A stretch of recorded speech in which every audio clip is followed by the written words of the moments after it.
आज हम लोग बात करने वाले हैं हमारी एक नेपाली बहन, एक नेपाली बेटी के जस्टिस के लिए, जिसके बारे में सोशल मीडिया और मेन स्ट्रीम मीडिया पे एक हाइप क्रिएट कर दी गई है कि एक नेपाली लड़की है, उसने इंडिया में KIIT यूनिवर्सिटी के हॉस्टल में खुदकुशी कर ली और सुसाइड कर लिया। हालांकि काफी लोगों ने इसके जस्टिस के लिए आवाज भी उठाई और मेरा नहीं ख्याल कि अभी तक उसको कोई जस्टिस मिला है। ठीक है, तो मेरा यार ये एक क्वेश्चन है सबसे कि यार जितने लोग उसके जस्टिस के लिए आवाज उठा रहे हैं, आपको नहीं लगता कि जितनी सुसाइड की हाइप क्रिएट कर दी गई है, आपको नहीं लगता कि यार मे भी उस लड़की का मर्डर किया हो किसी ने? हालांकि जिन लोगों ने प्रकृति के जस्टिस के लिए आवाज उठाई उनमें से हमने किसी की भी एक ऐसी वीडियो नहीं देखी जिसमें यार किसी ने यही बात की हो कि यार जितनी हाइप ये क्रिएट कर दी गई है सुसाइड की, मे भी यार उस लड़की का किसी ने मर्डर किया हो। हालांकि वो जो लड़का था, वो लड़का उस लड़की को कॉल में, ऑडियो कॉल में हमने सुना कि वो धमकी दे रहा था कि मैं तुम्हारे साथ कुछ उल्टा सीधा कर दूंगा। गांड मेरे मुंह मत लग मादर, फिर मत सच बताना, कुछ उल्टा सीधा कर दूंगा। इसका मकसद भाई क्या बनता है? तो ये हाइप इस तरह से क्यों क्रिएट कर दी गई है? ठीक है, क्योंकि यार आपको पता है कि जो इंडिया का सारा निजाम है भाई वो पॉलिटिक्स के सर पे चल रहा है। ठीक है, और वो जो अदवी का लड़का जिसका प्रकृति के साथ रिलेशन था, वो उसका जो बाप है भाई वो बीजेपी का एक दलाल है, वो एक लीडर है। और जिस तरह से आपको पता है कि KIIT यूनिवर्सिटी का जो सारा अमला है, जो गार्ड्स हैं, जो बाउंसर्स हैं, वो किस तरह से नेपाली स्टूडेंट्स को मार रहे हैं, और भाई जो 500 से ज्यादा स्टूडेंट्स हैं उनको भाई यूनिवर्सिटी से निकाल दिया है। लेकिन किसी को ये नहीं लग रहा कि भाई मे भी किसी ने मर्डर किया हो, सबको यही लग रहा है कि भाई लड़की ने सुसाइड ही किया है। तो खैर हम लोग इंडियन मीडिया की थोड़ी बात सुनते हैं और देखते हैं कि भाई कहीं ये जो इंडियन मीडिया ये अपनी भारत माता की इज्जत को बचाने के लिए इस लड़की के मर्डर को कहीं दबा तो नहीं रहे, या देखते हैं कि भाई वो इसके हक में किस तरह से बोल रहे हैं। और इसके बारे में हम लोग खुद भी डिटेल में बात करेंगे और खुद भी एक्सप्लेन करने की कोशिश करेंगे जितना को हमने सोशल मीडिया पे देख लिया। ठीक है, तो खैर इस पर रिएक्शन करते हैं। स्टार्ट। कितने शर्म की बात है कि जिस नेपाल से हमारे देश का रोटी और बेटी का रिश्ता है, उस देश की बेटी के साथ जब घिनौना अपराध हुआ तो हम और आप सिर्फ तमाशा देखते रहे। ये कितने अफसोस की बात है कि जिस देश के साथ हमारे गहरे संबंध हैं, उस देश की बेटी के साथ हमारे यहां पाप हुआ और हम और आप कुछ नहीं कर पाए। ओए होए। जिस देश से हमारा सांस्कृतिक और संस्कारों का नारा है, उस देश की बेटी के साथ जब अत्याचार हुआ तो हम तमाशबीन बने रहे। KIIT यूनिवर्सिटी में नेपाल की बेटी पढ़ने आई थी, कुछ बनने के लिए आई थी, सही बात है, बेहतरी के ख्वाब बुनने आई थी, मगर एक आवारा बदमिजाज लड़के की वो शिकार हो गई।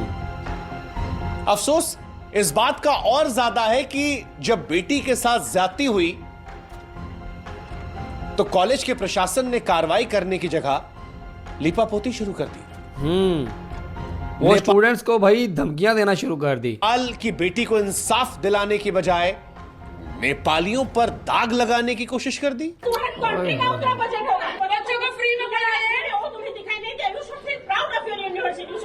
हिंदुस्तान को शर्मसार करने की कोशिश कर दी। KIIT प्रशासन क्या सोच रहा था कि उनका पाप सामने नहीं आएगा? सच्चाई सामने आती है और ये तो एक बच्ची की मौत का मामला था। मन में सवाल आता है कि क्या कसूर था उस बिटिया का? ये कसूर था कि वो नेपाल से ओडिशा पढ़ने के लिए आई थी, ये कि वो लिंगा इंस्टीट्यूट ऑफ इंडस्ट्रियल टेक्नोलॉजी में कंप्यूटर साइंस पढ़ रही थी, ये कि वो एक आवारा बदमिजाज और बदतमीज लड़के के साथ रिलेशनशिप में थी, या ये कि वो हमारे पड़ोसी देश की नागरिक थी, उस देश की नागरिक जहां से माता सीता खुद हिंदुस्तान आई थी। हाय हाय हाय। सच कहें तो कोई कसूर नहीं उस बेटी का, ऐसा कोई कसूर नहीं है जिसके लिए प्रकृति को अपनी जान गंवानी पड़ी, मगर उसे जान गंवानी पड़ी। लेकिन प्रकृति की मौत के बाद जो कुछ हुआ वो और ज्यादा हैरान करने वाला था। प्रकृति की मौत के बाद पर्देदारी का एक ऐसा खेल शुरू हुआ जिसमें मौत किस वजह से हुई, किस कंडीशन में हुई, जिम्मेदार कौन है, कसूरवार कौन है, इन सारी बातों को हटाकर यूनिवर्सिटी प्रशासन का शर्मनाक, नाकाबिले बर्दाश्त रवैया देखकर आज 140 करोड़ हिंदुस्तानी शर्मसार है। देखो ये नेपाली स्टूडेंट्स को मार रहे थे बाउंसर्स और ये गार्ड्स वगैरह, देखो यार। प्रकृति की संदिग्ध मौत के बाद KIIT। लेकिन यार मुझे एक चीज की समझ नहीं आ रही कि यार जब लड़की ने सुसाइड किया तो भाई यूनिवर्सिटी का ये क्या काम बनता था कि भाई नेपाली स्टूडेंट्स को भाई यूनिवर्सिटी से निकाल दो, उनको मारो, उन पे जुल्म करो। भाई अगर वो लोग प्रोटेस्ट कर रहे हैं तो बल्कि इनका काम ये बनता था कि ठीक है भाई आप लोग प्रोटेस्ट करो यार, आपकी लड़की के साथ गलत हुआ है, उसके साथ ज्यादती हुई है, लेकिन बजाय इसके भाई वो उनको मार रहे और निकाल रहे हैं यार। इसकी मुझे तो समझ नहीं आई भाई अभी तक। चीन ने नेपाल के सारे छात्रों को बंधक बना लिया, उनके मोबाइल फोन छीन लिए ताकि इस मौत के बारे में किसी और को बता ना सके। कहा जाता है कि उन्हें मारकर भगाया गया, कहा गया अपने देश चले जाओ।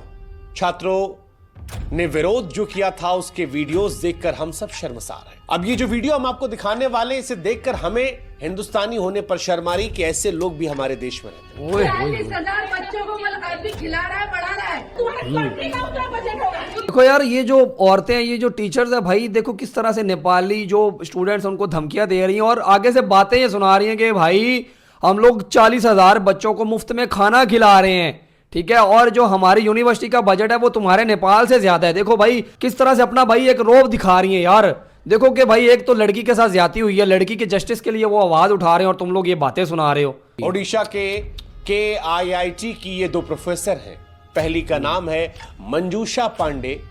मंजूषा नेपाली छात्रों से कहती हैं कि 40,000 छात्रों को मुफ्त में खाना खिलाती है। मुफ्त में? अरे मैडम माफ कीजिएगा, वो खाना 20 लाख रुपए भाई कहाँ का लेते हैं भाई। इसके बारे में मैंने सुना कि भाई ये जो कोर्स वगैरह करते हैं जो स्टूडेंट्स इंटरनेशनल या भाई जो लोकल होते हैं भाई, वो 20 लाख रुपया भाई पे करते हैं भाई। वो किस चीज़ का फिर पे करते हैं? उसके बदले में इंस्टीट्यूट इन बच्चों से मोटी फीस लेता है। जिस हॉस्टल में रहते हैं उसकी फीस देते हैं। आप इस भ्रम से निकल जाइए कि आप अपनी जेब से इनको खाना खिला रहे हैं। सही बात है। और दूसरी प्रोफेसर वो इनसे भी 4 कदम आगे, नाम जयंती नाथ, नेपाल के छात्रों को बता रही हैं कि जितने का वो छात्रों को खाना खिला रही हैं वो उनके देश नेपाल के बजट के बराबर है। सच कहें तो यकीन नहीं हो पा रहा कि किसी प्रोफेसर की सोच इतनी छोटी घटिया कैसे हो सकती है। सही बात है। वो भी इस स्थिति में जब एक लड़की की मौत हुई है, संदिग्ध परिस्थितियों में मौत हुई है, उसने बार बार शिकायत की थी, उसकी शिकायत पर कार्रवाई नहीं हुई, उसके बाद वो कदम उठाती है और उसके बाद टीचर्स का ये रवैया। बाकी जो छात्र थे उनके मन में जो भय निकला उसको समाप्त करने की जगह पर सच को छिपाने की ऐसी निम्न स्तरीय कोशिश, अपराध की पड़ताल करने की बजाय उनको औकात दिखाने की कोशिश। ओए होए होए होए। और ये सब किसके लिए? इतना जुल्म किया है यार इन्होंने, एक फूहड़ बदतमीज आवारा लड़के को बचाने के लिए। ओए होए। यार देखो ऐसे लोग भी होते हैं जो मतलब एक लड़के को बचाने के लिए एक तो अपने इंस्टीट्यूट की बेइज्जती करवा लेते हैं, ठीक है, और यार पूरे कंट्री को भाई इन्होंने शर्मसार कर दिया भाई सिर्फ एक लड़के को बचाने के लिए। यार देखो यार ऐसे भी लोग होते हैं। आप में से कई लोग होंगे जो कहेंगे कि हम फूहड़ बदतमीज आवारा क्यों कह रहे हैं। जिसलिए कह रहे हैं उसका प्रमाण ये ऑडियो है। मुझे कुछ माफ कर दो। बोल मेरे मुंह मत लग, मत सच बताना। भाई ये तो इसने इधर ये बीप वगैरह लगा दी है। टू बी ऑनेस्ट ये ऑडियो मैंने सुनी और बंदे के यार आंसू आ जाते हैं कि वो लड़की किस तरह से इस बदतमीज लड़के की यार मिन्नतें कर रही थी यार, और वो उसको ऊपर से गालियां दे रहा था और उसके अपने मुंह से अपने आप को गालियां उगलने के लिए बोल रहा था यार, और वो लड़की अपने आप को गालियां दे रही थी यार उस लड़के के कहने पे यार। मतलब वो लड़की उसको कितना प्यार करती होगी यार, कितनी सीरियस होगी उसके साथ यार। लेकिन यार देखो यार उस लड़की के साथ क्या हुआ भाई।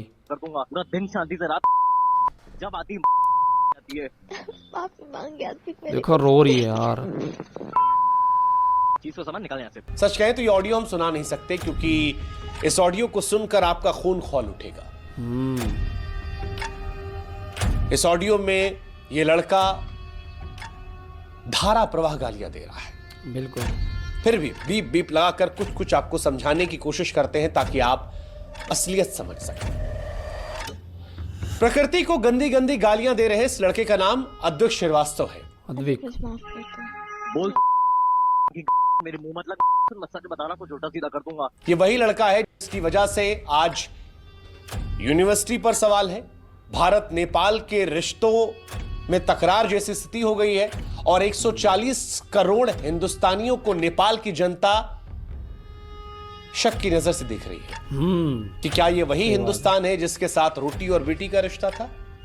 जो राम सीता के रिश्तों का गुणगान करके अपनी सांस्कृतिक विरासत को साझा करने की बात करता था। इनकी वजह से हिंदुस्तान का नाम खराब था और आज हिंदुस्तान में किसी को भी इनके साथ खड़ा नहीं होना चाहिए। बिल्कुल। ये बताया जाता है कि ये लड़का एक अय्याश किस्म का लड़का है। गंदी गंदी गालियां देना इसके फितरत में है। लखनऊ का रहने वाला है, ऑडियो में प्रकृति को गंदी गंदी गालियां दे रहा है, उससे माफी मांगने के लिए कहता है। लड़की माफी मांग लेती है, इसके बावजूद धारा प्रवाह गालियां देता है। लड़की के भाई की माने तो अद्विक लड़की को लगातार परेशान कर रहा था, ब्लैकमेल कर रहा था। अच्छा। और इसी के बाद तंग आकर कथित तौर पर प्रकृति ने अपनी जिंदगी को समाप्त कर लिया।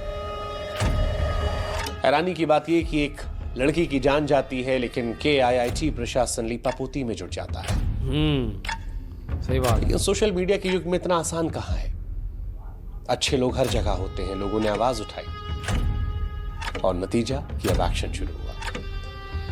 नेपाली छात्रों को हॉस्टल से बाहर भगाने वाले KIIT के मानव संसाधन महानिदेशक शिवानंद मिश्रा, निदेशक प्रताप कुमार, छात्रावास निदेशक कुमार रथ, सुरक्षा गार्ड रमाकांत, सुरक्षा गार्ड जोगेंद्र को गिरफ्तार किया गया। हालांकि इन सबको जमानत मिल चुकी है। इस पूरे मामले में नेपाल के प्रधानमंत्री का दखल आया तो KIIT की परेशानी और बढ़ी, क्योंकि नेपाल के प्रधानमंत्री KP शर्मा ओली ने साफ कहा कि भारत में नेपाली दूतावास के 2 अधिकारियों को नेपाली छात्रों की मदद के लिए ओडिशा भेजा गया।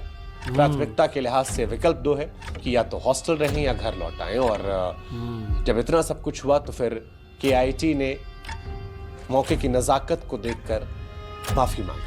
कहा कि 2 प्रोफेसर को गैर जिम्मेदाराना बयान के चलते हटा दिया गया। हाँ, उनको पता चल गया था ना, उनको पता चल गया था कि भाई अब ये बात छुपने वाली तो है नहीं, ठीक है। और सोशल मीडिया पे बहुत सारी वीडियोस वायरल हो गई हैं, सबको पता चल गया है KIIT यूनिवर्सिटी के जो प्रोफेसर्स हैं उनकी जो गंदी जुबान है उसके बारे में सबको पता चल गया है। और भाई सोशल मीडिया की पावर देखो कि भाई मजबूर कर दिया उनको माफी मांगने पे। यार ये पावर है भाई सोशल मीडिया की, ठीक है, और नेपाली स्टूडेंट्स की कि किससे हटाया गया है। लेकिन सवाल यह है कि यह नौबत क्यों आई है। क्या छात्रा ने जब शिकायत की थी उस वक्त कार्रवाई नहीं हो सकती थी? अगर यह घटना हुई थी तो उस लड़की को इंसाफ दिलाने के लिए कानून को काम करने नहीं देना चाहिए था। नेपाली छात्रों के मन में जो डर था उससे दूर करने की जगह नेपाल की अर्थव्यवस्था को समझाने या कहे कि नेपाली छात्रों को अपमानित या नीचा करने का इरादा सही था। अब जो कार्रवाई हुई है ये लीपापोती लगती है। सही बात है, लीपापोती लगती है। हालांकि ये मैडम कह रही हैं कि इसका यूनिवर्सिटी से कोई लेना देना नहीं है। अच्छा, लेकिन मैडम छात्रा यूनिवर्सिटी की थी ना, और आप भी यूनिवर्सिटी के अंदर थी, जिम्मेदारी तो बनेगी ना। और अगर आपको लगता है नहीं बन रही है तो आप सोचेगा कि अगर आपकी औलाद यहां होती तो भी क्या आप यही कहते? सोच के देखिए कितने सपनों के साथ वो लड़की यहां आई थी। उस लड़की के माँ बाप ने जब उसे यहां भेजा था तो इसलिए नहीं भेजा था कि कोई लाखैरा अपने रिश्ते में उसे धोखे से बांधेगा और फिर उसके साथ ऐसा व्यवहार करेगा। उसके माँ बाप ने इसलिए नहीं भेजा था कि उससे गंदी गंदी गालियां दी जाएंगी, इतना परेशान किया जाएगा कि जीवन को छोड़कर वो उस विकल्प को चुनेगी जो शायद कोई स्वेच्छा से तो चुनना नहीं चाहेगा। और इस घटना के बाद अब उनके माँ बाप के बारे में सोचिए जिन्हें क्या गुजर रही होगी यार, की मांग करने पर आपने ये सब तमाशा करवाया था। ये उस देश की बेटी थी जिसके साथ बार बार हम कह रहे हैं हमारा रोटी बेटी का संबंध है। कि माना जाता है कि माता सीता नेपाल से आई थी, पारिवारिक रिश्ते प्रगाढ़ है। उसी देश की लड़की के साथ ऐसे निर्मम क्रूरता होती है और सब तमाशबीन बने रहते हैं। आज हम पूछना चाहते हैं कि KIIT यूनिवर्सिटी इस लड़की के पिता को क्या जवाब देगी। आज हम पूछना चाहते हैं कि आरोपी बदतमीज औद्योगिक पर क्या कार्रवाई होगी। आज हम पूछना चाहते हैं कि क्या गारंटी है कि इस यूनिवर्सिटी में दोबारा किसी विदेशी छात्र को इससे नहीं गुजरना पड़ेगा। पॉइंट। क्या गारंटी है कि इस घटना के शांत हो जाने के बाद सोशल मीडिया के शांत हो जाने के बाद किसी विदेशी छात्र से KIIT का स्टाफ बदतमीजी नहीं करेगा? हाँ ये बात है भाई। ये सारे सवाल इसलिए क्योंकि एक बिटिया नहीं मरी है, पूरा परिवार मर गया है। परिवार के सपने मर गए हैं, उसका भरोसा मर गया है, उसकी चाहतें मर गई हैं। पिता को समझ नहीं आ रहा, शब्द नहीं फूट रहे कि क्या बोलें, क्या बताएं। बिल्कुल। क्योंकि जो वो सह रहे हैं वो हम और आप नहीं सह सकते। हाँ, हम और आप कुछ कर सकते हैं, कह सकते हैं, वो ये कि नेपाल वालों को बताएं कि हम हिंदुस्तानी ऐसे नहीं हैं। बिल्कुल। और इसीलिए आज मैं सभी नेपाल वासियों से हाथ जोड़कर विनती करते हुए ये कहना चाहूंगा ओए होए। कि मेरे नेपाल के दोस्तों, KIIT यूनिवर्सिटी में जिसने हमारी बिटिया के साथ अत्याचार किया, जिसने उस अत्याचार को छिपाने की कोशिश की, इनसे हमारा भारत नहीं बनता। सही बात है। भारत के सच्चे लोग वो हैं जो वसुधैव कुटुंबकम के सूत्र पर चलते हैं। हम वो लोग हैं जो बेटी को देवी का दर्जा देते हैं। हम वो लोग हैं जो यत्र नार्यस्तु पूज्यते रमन्मत तत्र देवता के सिद्धांत पर चलते हैं। हाँ, हम मानते हैं कि ओडिशा में जो कुछ हुआ उसने पूरे देश को शर्मसार किया है और हम उसको लेकर शर्मिंदा हैं। जो घटना हुई उसको लेकर भी और घटना के बाद जो हुआ उसको लेकर भी। नहीं होना चाहिए था, बिल्कुल नहीं होना चाहिए था। कैसे एक बच्ची खुदकुशी पर मजबूर हो सकती है, यह अपराध है। जिस तरह से मामले को छिपाने की कोशिश हुई वो भी नहीं होना चाहिए था। नेपाली छात्रों को बंधक बनाना, उनके डर के बीच उनका फोन छीनना, ये चोरी के बाद सीना चोरी जैसा था। लेकिन फिर भी हम आपसे कह रहे हैं, जो हुआ वो हम ठीक नहीं कर सकते, लेकिन इंसाफ की लड़ाई में हम आपके साथ। सही बात है, इंसाफ की अपील तो मांग सकते हैं।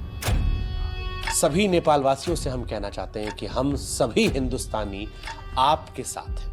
बिल्कुल। इस जुल्म के खिलाफ आपकी आवाज में हमारी भी आवाज है। हिंदुस्तान और नेपाल के रिश्ते की जड़ें बड़ी गहरी हैं और इस तरह की मानसिकता के कुछ लोग उन जड़ों को हिला नहीं सकते।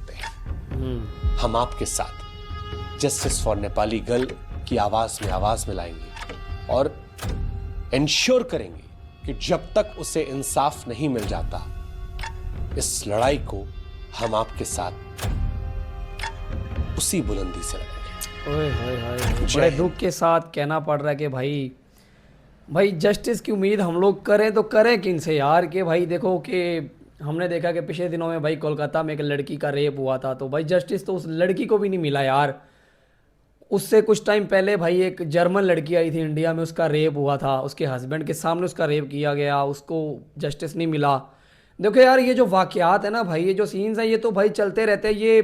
ये नहीं है कि भाई ये कोई पहली दफ़ा हुआ, ये तो होता रहता है, ठीक है।